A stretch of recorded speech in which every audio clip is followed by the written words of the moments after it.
എല്ലാവർക്കും നമ്മുടെ കർത്താവായ യേശു ക്രിസ്തുവിൻ്റെ തിരുപ്പിറവിയുടെ അനുഗ്രഹങ്ങളും ശാന്തിയും സമാധാനവും ആദ്യമേ തന്നെ നേരുന്നു. നമ്മുടെ കർത്താവായ യേശു ക്രിസ്തുവിൻ്റെ തിരുജനനം സംബന്ധിച്ച സുവിശേഷ ഭാഗങ്ങൾ നാം വായിക്കുന്ന സന്ദർഭത്തിൽ വിശുദ്ധ ലൂക്കോസിൻ്റെ സുവിശേഷത്തിലെ പ്രതിപാദനം വളരെ ശ്രദ്ധേയമായിരിക്കുന്നു. ഈ വർഷം നമ്മളുടെ ചിന്തയ്ക്ക് യേശുക്രിസ്തുവിൻ്റെ ജനനവുമായി ബന്ധിപ്പിക്കുന്ന സുവിശേഷ ഭാഗം നമുക്ക് വായിക്കാനും അതിൽ നിന്ന് നമുക്ക് ലഭിക്കുന്ന സുപ്രധാനമായ 2 സന്ദേശങ്ങൾ സ്വീകരിക്കാനും ശ്രമിക്കാം. വിശുദ്ധ ലൂക്കോസിൻ്റെ സുവിശേഷം 1ഉം 2ഉം അധ്യായങ്ങളിലാണ് യേശുക്രിസ്തുവിൻ്റെ തിരുജനനം സംബന്ധിച്ച വേദഭാഗം നാം വായിക്കുക. ഈ അധ്യായങ്ങളിൽ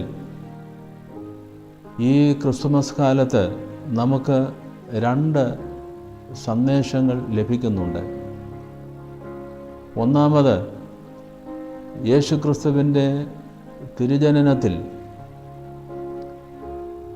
ആട്ടിടയന്മാർ വെളിമ്പ്രദേശത്ത് ആയിരിക്കുന്ന സന്ദർഭം കർത്താവിൻ്റെ ദൂതൻ അവർക്ക് പ്രത്യക്ഷപ്പെട്ട്, ഭയപ്പെടേണ്ട, സർവ്വലോകത്തിനും ഉണ്ടാകുവാനുള്ള ഒരു മഹാസന്തോഷം ഞാൻ നിങ്ങളെ അറിയിക്കുന്നു എന്ന് അവരോട് പ്രഖ്യാപിക്കുകയാണ്. അവിടെ ആ സന്ദേശം തുടങ്ങുന്നത് ഭയപ്പെടേണ്ട എന്നാണ്. വിശുദ്ധ ലൂക്കോസിൻ്റെ സുവിശേഷം 2-ാം അധ്യായം 10-ാം വാക്യം. ഇത് ലൂക്കോസിൻ്റെ സുവിശേഷം തന്നെ 1-ാം അധ്യായത്തിലും മുഴങ്ങിക്കേൾക്കാനാവും. 1-ാം അധ്യായം 13-ാം വാക്യത്തിൽ ഗബ്രിയേൽ ദൂതൻ സഖറിയ പുരോഹിതന് പ്രത്യക്ഷപ്പെട്ട് ക്രിസ്തുവിൻ്റെ മുന്നോടിയായ യോഹന്നാൻ്റെ ജനനം സംബന്ധിച്ച് സദ്വാർത്ത അറിയിക്കുമ്പോൾ, സഖറിയാവെ ഭയപ്പെടേണ്ട എന്നാണ് തുടങ്ങുന്നത്. ദൂതനെ കണ്ട് പരിഭ്രമിച്ചു പോയ സഖറിയാവിനോട് ഭയപ്പെടേണ്ട എന്ന് ദൂത് നൽകുന്നു. 1-ാം അധ്യായം തന്നെ 30-ാം വാക്യത്തിൽ വീണ്ടും ഗബ്രിയേൽ ദൂതൻ മറിയമ്മിന് പ്രത്യക്ഷപ്പെട്ട് ലോകത്തിൻ്റെ വീണ്ടെടുപ്പുകാരൻ അവളിലൂടെ പിറക്കും എന്ന സദ്വാർത്ത അറിയിക്കുന്ന സന്ദർഭത്തിൽ മറിയയെ ഭയപ്പെടേണ്ട എന്ന ദൂതവചനം നമുക്ക് വീണ്ടും കേൾക്കാം. അതിനുശേഷമാണ് 2-ാം അധ്യായം 10-ാം വാക്യത്തിൽ ആട്ടിടയരോടുള്ള ദൂത സന്ദേശം. ഇത് വളരെ ശ്രദ്ധേയമാണ്. വേദപുസ്തകത്തിൽ ഉടനീളം പുതിയ നിയമത്തിലും പഴയ നിയമത്തിലും മുഴങ്ങിക്കേൾക്കുന്ന സാന്ത്വന സദ്വാർത്തയാണ് ഭയപ്പെടേണ്ട. Fear not, be not afraid എന്ന് ഇംഗ്ലീഷിൽ അത് വിവർത്തനം ചെയ്തിരിക്കുന്നു. ഭയപ്പെടേണ്ട. വേദപുസ്തകം ആകമാനം നാം പരിശോധിക്കുമ്പോൾ 365 പ്രാവശ്യം ഭയപ്പെടേണ്ട എന്ന പ്രയോഗം ആവർത്തിച്ച് കാണാം. ലോകത്തിൽ ഭയത്തിന് അടിമകളായിട്ടുള്ള ധാരാളം ആളുകളെ നാം കണ്ടുമുട്ടുന്നു. ജീവിതത്തിൽ ഏതെങ്കിലും ഒരവസരത്തിൽ അല്ലെങ്കിൽ മറ്റൊരവസരത്തിൽ ഭയത്തിൻ്റെ നിഴലിൽ നമ്മൾ വല്ലാതെ വിവശരായി നിൽക്കുന്നത് നാം തന്നെ തിരിച്ചറിയുന്നുണ്ടല്ലോ. നിരാശതയിൽ ജീവിക്കുന്നവർ ജീവിതത്തെ അഭിമുഖീകരിക്കുന്നതിന് ഭയപ്പെടുന്നു. ജീവിതത്തിൻ്റെ പലതരത്തിലുള്ള പ്രാതികൂല്യങ്ങളും പ്രതിബന്ധങ്ങളും അഭിമുഖീകരിച്ച് ഒരു പ്രത്യേക സന്ധിയിൽ വന്ന് പകച്ച് നിൽക്കുന്നവർ വല്ലാതെ ഭയാശങ്കകളോടെയാണ് ജീവിതത്തെ കാണുന്നത്. രോഗം പെട്ടെന്ന് വന്ന് ജീവിതം തന്നെ അപഹരിച്ചു കളയുമോ എന്ന പ്രതിസന്ധിയുടെ മുമ്പിൽ വല്ലാതെ ഭയാശങ്കകളോടെ നിൽക്കുന്ന വ്യക്തിയും കുടുംബാംഗങ്ങളും സുഹൃത്തുക്കളും, ഇങ്ങനെ നമ്മൾ ഭയത്തിൻ്റെ നിഴലിലൂടെ കടന്നു പോകുന്ന എത്ര ആളുകളെയാണ് നമ്മൾ ദിനം പ്രതി നമ്മളുടെ സാധാരണ ജീവിതത്തിൽ കാണുക. ഈ സന്ദർഭത്തിൽ സഖറിയാവേ എന്ന് വ്യക്തിപരമായി വിളിച്ചുകൊണ്ട്, മറിയയെ എന്ന് വ്യക്തിപരമായി സംബോധന ചെയ്തുകൊണ്ട് ദൂതൻ നമ്മളോട് ആശ്വാസത്തിൻ്റെ വാർത്ത അറിയിക്കുകയാണ്. ഭയപ്പെടേണ്ട. ഈ ക്രിസ്തുമസിൻ്റെ ഈ കാലഘട്ടം, ഈ സന്ദർഭം തീർച്ചയായും ദൂതൻ ഒരിക്കൽ കൂടെ നമുക്ക് അഭിമുഖമായി വന്ന് കൈ ഉയർത്തി നമ്മോട് സാന്ത്വന സദ്വാർത്ത അറിയിക്കുകയാണ്. ഭയപ്പെടേണ്ട. വേദപുസ്തകത്തിൽ ഭയപ്പെടേണ്ട എന്ന പ്രയോഗം കാണുന്നിടത്ത് എല്ലാം ഏറിയ പങ്കും സന്ദർഭങ്ങളിൽ ദൈവം നിന്നോടുകൂടെയുണ്ട്, ദൈവം എന്നോടുകൂടെയുണ്ട് എന്നും കൂടെ ചേർത്ത് വച്ചിരിക്കുന്നതായി കാണാൻ കഴിയുന്നുണ്ട്. കൂരിരുൾ താഴ്വരയിൽ കൂടെ നടന്നാലും ഞാൻ ഒരനർത്ഥവും ഭയപ്പെടുകയില്ല, എന്തെന്നാൽ അവൻ നിന്നോടുകൂടെയുണ്ട്, എന്നോടുകൂടെയുണ്ട് എന്ന് സങ്കീർത്തനങ്ങൾ 23:4 നാം വായിക്കുന്നു. അവൻ നിന്നോടുകൂടെയുണ്ട്, അവൻ എന്നോടുകൂടെയുണ്ട്. ദൈവം നമ്മോടുകൂടെയുണ്ട് എന്നർത്ഥമുള്ള അമ്മാനുവേൽ എന്നാണല്ലോ യേശുക്രിസ്തുവിന് മറുപേരായി യെശയ്യാപ്രവചനം 7-14 നിന്ന് വിശുദ്ധ മത്തായിയുടെ സുവിശേഷം 1 ഉദ്ധരിച്ച് നമ്മോട് യേശുക്രിസ്തുവിനെ പരിചയപ്പെടുത്തുന്നത്. ദൈവം നമ്മോടുകൂടെയുണ്ട് എന്ന വലിയ യാഥാർത്ഥ്യം ആൾരൂപം കൊണ്ട് നമുക്ക് ഉണ്ണി യേശുവിൽ തിരിച്ചറിയുവാൻ കഴിയേണ്ടതാണ് ഈ തിരുപ്പിറവിയുടെ ആഘോഷവേളയിൽ. 2013 ക്രിസ്തുമസ് ഭയപ്പെടേണ്ട എന്ന ആശ്വാസവചനവുമായി നമ്മളുടെ സന്നിധിയിലേക്ക് നമുക്ക് അഭിമുഖമായി നേർക്കുനേർ കടന്നു വരുന്ന ഉണ്ണിയേശുവിനെ, നമ്മളുടെ വീണ്ടെടുപ്പുകാരനായ കർത്താവിനെ നമുക്ക് നമ്മളുടെ പ്രായോഗിക ജീവിതത്തിൽ കണ്ടുമുട്ടാനും അങ്ങനെ ശാന്തിയും സമാധാനവും രുചിച്ചറിയുവാനുമുള്ള ഒരു സന്ദർഭമായി തീരട്ടെ എന്ന് ആശംസിക്കുന്നു. രണ്ടാമത് വേറൊരു പ്രധാനപ്പെട്ട സന്ദേശം ലൂക്കോസിൻ്റെ സുവിശേഷം 2-12 നമുക്ക് കാണാനായിട്ട് സാധിക്കും. അവിടെ ഇപ്രകാരം പറയുന്നു. ലൂക്കോസിൻ്റെ സുവിശേഷം 2-12 നിങ്ങൾക്ക് അടയാളമോ ശീലകൾ ചുറ്റി പശുത്തൊട്ടിയിൽ കിടക്കുന്ന ഒരു ശിശുവിനെ നിങ്ങൾ കാണും എന്ന് പറഞ്ഞു.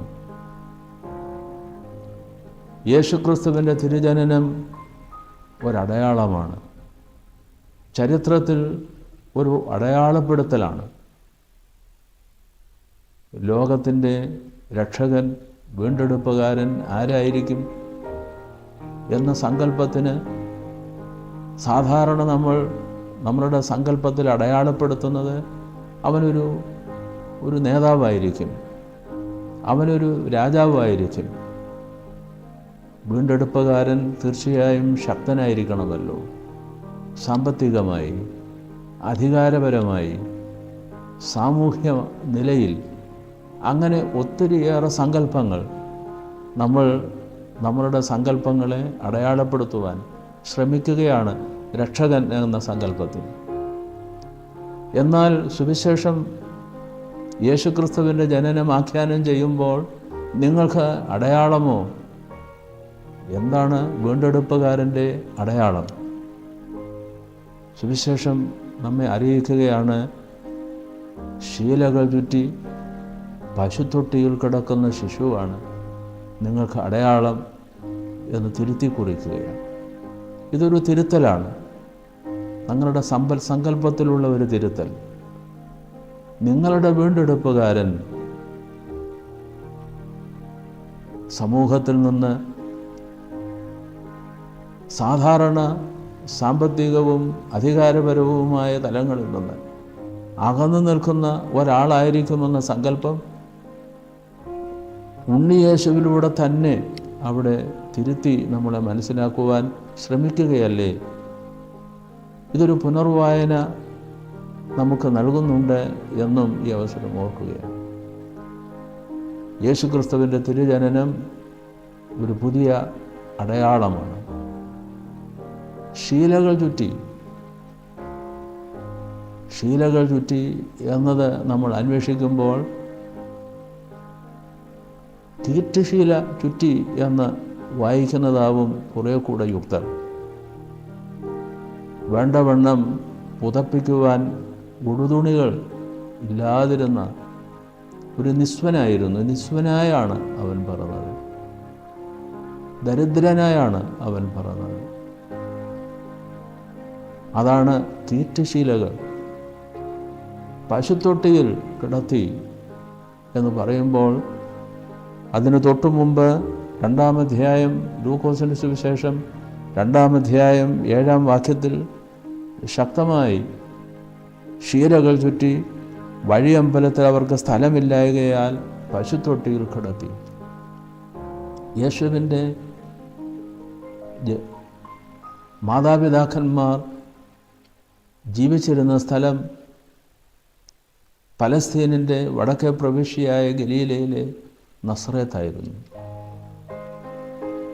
അവിടെ നിന്ന് പേർ ചാർത്തുന്നതിന് വേണ്ടിയാണ് രാജകൽപ്പന പ്രകാരം അവർ അവരുടെ സ്വന്തം സ്ഥലമായ മാതൃരാജ്യമായ യഹൂദ്യയിലേക്ക് വരുന്നത്. പക്ഷെ നാം കാണുന്നത് സമകാല പരിസരത്ത് നിന്നുകൊണ്ട് നമ്മളിത് ഈ വേദഭാഗം വീണ്ടും വായിക്കുമ്പോൾ സ്വന്തം ദേശത്ത് നിന്ന് അന്യദേശത്തേക്ക് പറിച്ച് നടപ്പെട്ടവർ, അവിടെ നിന്ന് മാതൃരാജ്യത്തേക്ക് തിരിച്ചു വരുന്നവർ, രണ്ടും ഒരു പ്രവാസ ജീവിതത്തിൻ്റെ അനുഭവമാണ്. സ്വന്തം രാജ്യത്തു നിന്ന് പ്രത്യേക കാരണങ്ങളാൽ അന്യനാട്ടിലേക്ക് പ്രവാസിയായി പാർക്കുന്നവർ, അവർ തിരികെ സ്വന്തം നാട്ടിലേക്ക് വരുമ്പോൾ സ്വന്തം നാട് അവരെ തിരിച്ചറിയുന്നില്ല. പക്ഷെ ഒരു കാര്യം സുവിശേഷം ഇവിടെ അടിവരയിടുന്നു: അവർക്ക് ഭവനമില്ലായിരുന്നു. സ്വന്തം നാട്ടിൽ അവർ പരദേശികളെ പോലെയായിരുന്നു. തിരിച്ചറിയുന്നവർ അവർക്ക് ആരും ഉണ്ടായിരുന്നില്ലേ എന്ന് നാം തന്നെ ചോദിച്ച് സുവിശേഷത്തിൽ അങ്ങനെ അന്വേഷിച്ചു പോവുകയാണ്. ബന്ധുജനങ്ങൾ ആരും ഉണ്ടായിരുന്നില്ലേ? യേശുക്രിസ്തുവിന് ജനിക്കുവാൻ ഒരിടം കൊടുക്കാൻ വഴിയമ്പലത്തിൽ പോലും സ്ഥലമില്ലായിരുന്നു എന്ന് വായിക്കുമ്പോൾ അവിടെ യേശുക്രിസ്തുവിൻ്റെ നിരാലംബപരമായ ഒരു സാഹചര്യം, ആലംബഹീനമായ ഒരു സാഹചര്യം വല്ലാതെ നമ്മളുടെ ഹൃദയത്തെ സ്പർശിക്കും. തീറ്റുശീലകൾ ചുറ്റി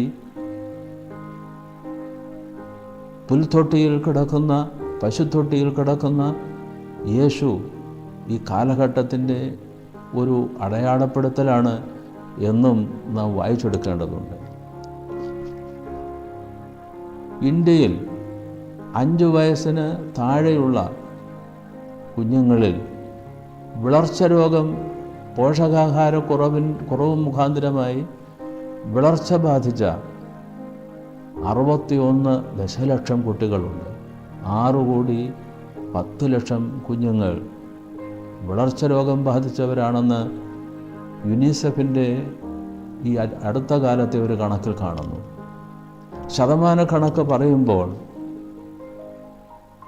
43% കുട്ടികൾ, 5 വയസ്സിന് താഴെയുള്ള കുട്ടികൾ വിളർച്ച രോഗം ബാധിച്ചവരാണ്. 42% കുട്ടികൾക്ക് പ്രായത്തിനൊത്ത തൂക്കമില്ല, ഭാരമില്ല.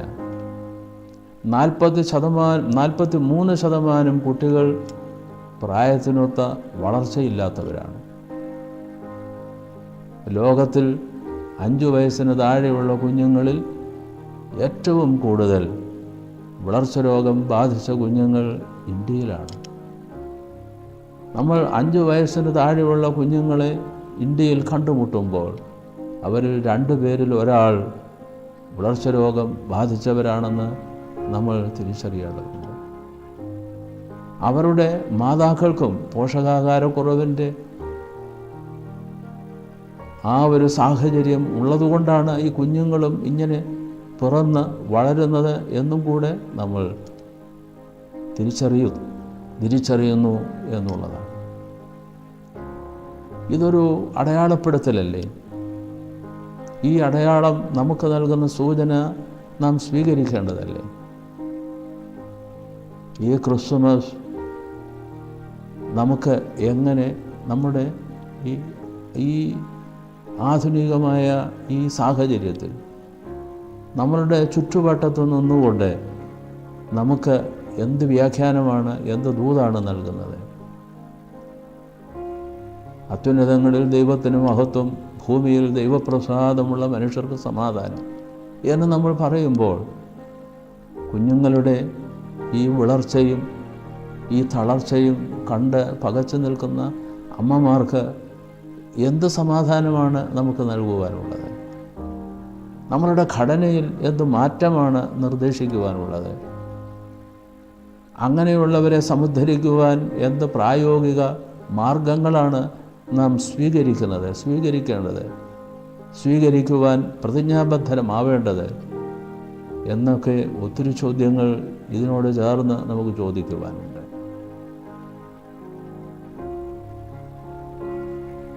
കീറ്റുശീലയിൽ ചുറ്റി പശുത്തൊട്ടിയിൽ കിടക്കുന്ന ശിശു ഇന്ന് അടയാളമായി നമ്മളുടെ മുമ്പിൽ വരുന്നത് ഭാരതത്തിന് ഇങ്ങനെ വളർച്ച രോഗം കൊണ്ടും പോഷകാഹാരക്കുറവ് കൊണ്ടും ഒക്കെ വേണ്ടവണ്ണം അവരുടെ ബാല്യം മൂല്യവത്താക്കുന്നതിന് സാധ്യമല്ലാതെ ഓരത്തേക്ക് തള്ളപ്പെടുന്ന കുഞ്ഞുങ്ങളെയും കൂടെ ഗൗരവത്തിലെടുക്കേണ്ടതാണ് എന്നുള്ള ഒരു സൂചന ഈ അടയാളം നമുക്ക് പ്രത്യേകം സമകാല പരിസരത്ത് നിന്നുകൊണ്ട് നോക്കുമ്പോൾ നമുക്ക് നിർദ്ദേശിച്ചു തരുന്നുണ്ട്. ഇതിന് ഉത്തരം കാണുവാനും കൂടെയുള്ള ബാധ്യത തീർച്ചയായും സാമൂഹ്യ പ്രതിബദ്ധതയോടെ നമുക്ക് വായിച്ചെടുക്കാനും പ്രയോഗത്തിൽ കൊണ്ടുവരുവാനും നമുക്ക് സാധിക്കണം. ഈ ക്രിസ്തുമസ് സംഗമങ്ങളിലൂടെ, ക്രിസ്തുമസ് ആഘോഷ സന്ദർഭങ്ങളിലെ നമ്മൾ ആവിഷ്കരിക്കുന്ന പരിപാടികളിലൂടെ എന്നും കൂടെ ഈ അവസരം സൂചിപ്പിക്കുകയാണ്. 2013 ക്രിസ്തുമസ് നമുക്ക് മുമ്പിൽ ഇങ്ങനെയും കൂടെ ഒരു സന്ദേശം സവിശേഷമായി നൽകട്ടെ എന്ന് പ്രാർത്ഥിക്കുന്നു. നമുക്ക് നമ്മളുടെ തൊട്ടടുത്തുള്ള കുഞ്ഞുങ്ങളെ നമ്മോട് ചേർത്ത് നിർത്താനും ഉണ്ണിയേശുവിൻ്റെ രൂപം അവരിൽ തിരിച്ചറിയാനും അവരിലും കൂടെ യേശു ക്രിസ്തു പ്രകാശിക്കുന്നുണ്ട്, അവരിൽ തെളിഞ്ഞു കാണുന്നുണ്ട് എന്ന് ചിന്തിക്കാനും തീർച്ചയായും നമുക്ക് സാധിക്കണം.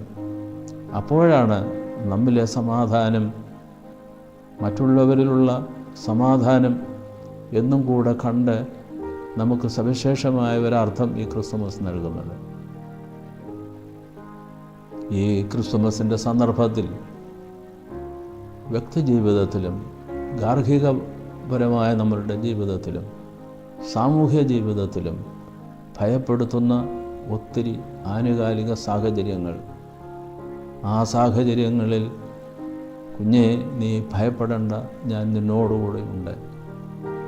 നിന്നെ വീണ്ടെടുക്കുവാനും നിൻ്റെ ജീവിതത്തിൽ സമാധാനം നൽകുവാനുമാണ്, നിനക്കു വേണ്ടിയാണ് ഞാൻ മനുഷ്യനായി തീർന്നതെന്ന സന്ദേശം യേശു ക്രിസ്തു നമുക്ക് നൽകുന്നു. ഈ സമാധാനം, ഞാൻ നിങ്ങൾക്ക് നൽകുന്ന സമാധാനം നിങ്ങൾക്ക് തൊട്ടടുത്തുള്ള നിങ്ങളുടെ സഹജീവികൾക്കും കൂടെ പകർന്നു കൊടുക്കുവാനുള്ള ബാധ്യത ഏറ്റെടുക്കുമ്പോഴാണ് ക്രിസ്തുമസ് ആഘോഷം പൂർണ്ണമാവുന്നത് എന്നും കൂടെ ഉണ്ണിയേശു നമ്മെ നിർദ്ദേശിക്കുന്നു, ഉപദേശിക്കുന്നു. 2013 ക്രിസ്തുമസ് അനുഗ്രഹകരമാവട്ടെ എന്ന് ആശംസിക്കുന്നതോടൊപ്പം 2014 പുതിയ വർഷം പുതിയ അനുഗ്രഹങ്ങൾ കൊണ്ട്, ശാന്തിയും സമാധാനവും കൊണ്ട് നമ്മെ നിറയ്ക്കട്ടെ എന്ന് പ്രാർത്ഥിച്ച് ഏവരെയും ദൈവകരങ്ങളിൽ സമർപ്പിക്കുന്നു.